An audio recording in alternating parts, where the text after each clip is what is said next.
England manager Sam Allardyce backs Team GB return to Olympic football. This is from the 21st of August 2016. England manager Sam Allardyce would welcome Team GB entering football teams at future Olympics. After taking part at London 2012, the four national football associations could not agree on sending the British women's team to the Rio Games, or the men's either.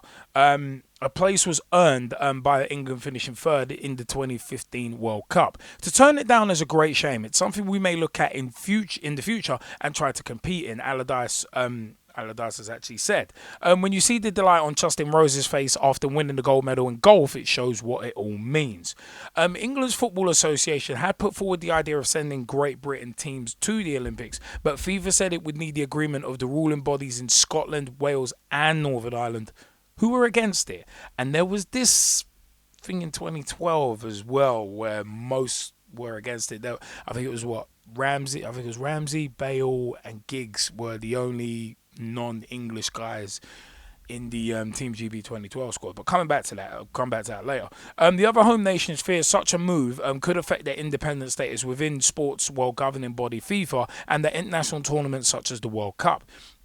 Team GB entered men's and women's sides at the London 2012 Olympics, with Stuart Pearce coaching coaching the men's and Hope Powell coaching the women's. Both teams were knocked out in the quarter-finals.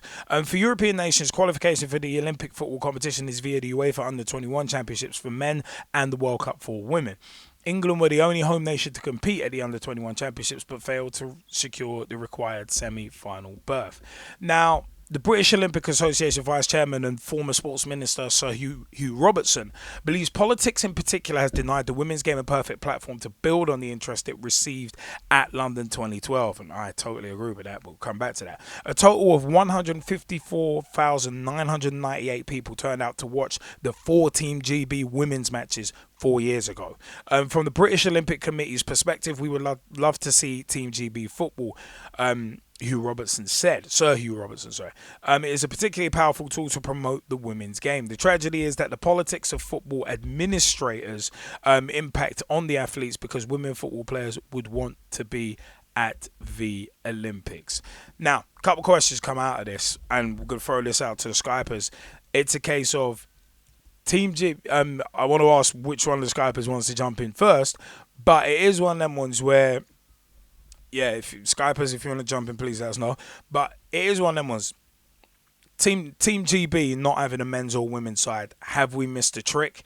And does that need to definitely come back for the next games in Tokyo?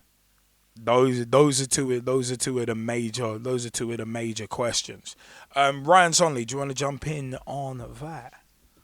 Yeah, well, GB did reasonably well at 2012, and it would be nice for them to have Scotland, Wales, Northern Ireland in the Team GB with obviously England for Tokyo 2020, because it's not just a one nation country for the GB football or anything.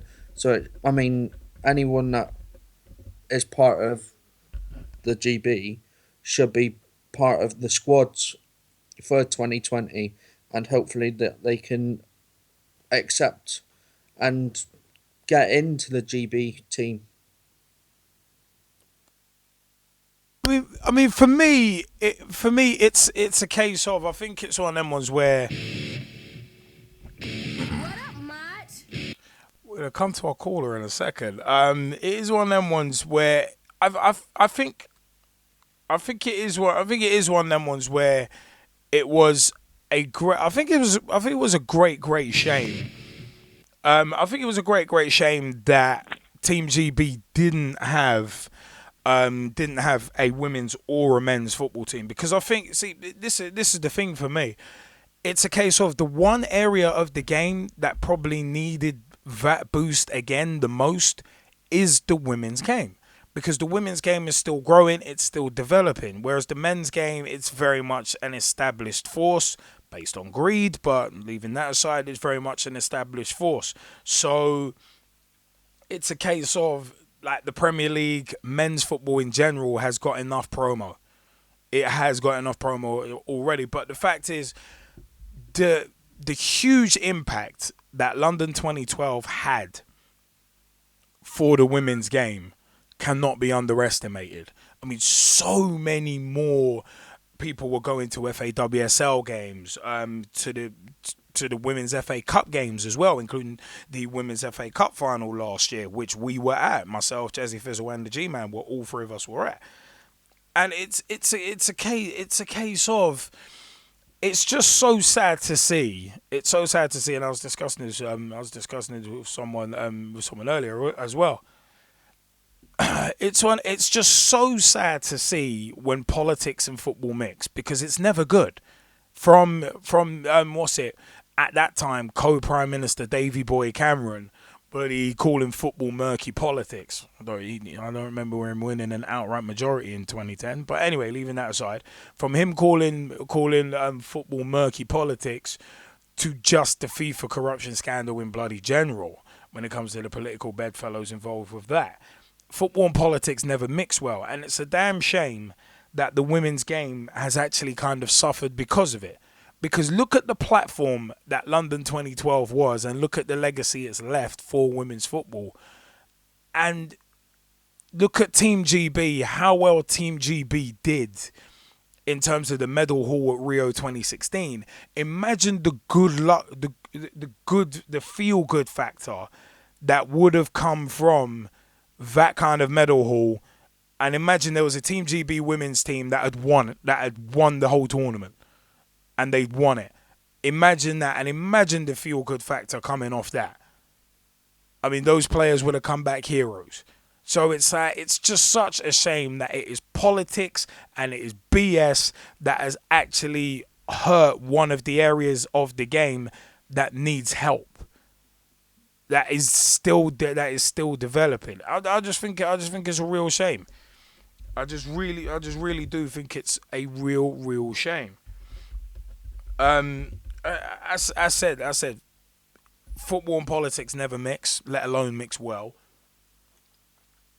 But the fact of the matter is, as I said, it's just such a shame to see one of the developing areas of the game hurt by this. And it's like it just could have been so good to have had a Team GB side, but I mean everyone's like me instead of we. It's like, well, you could tell England on a general basis, we're not really liked as a footballing nation. Some would say justified.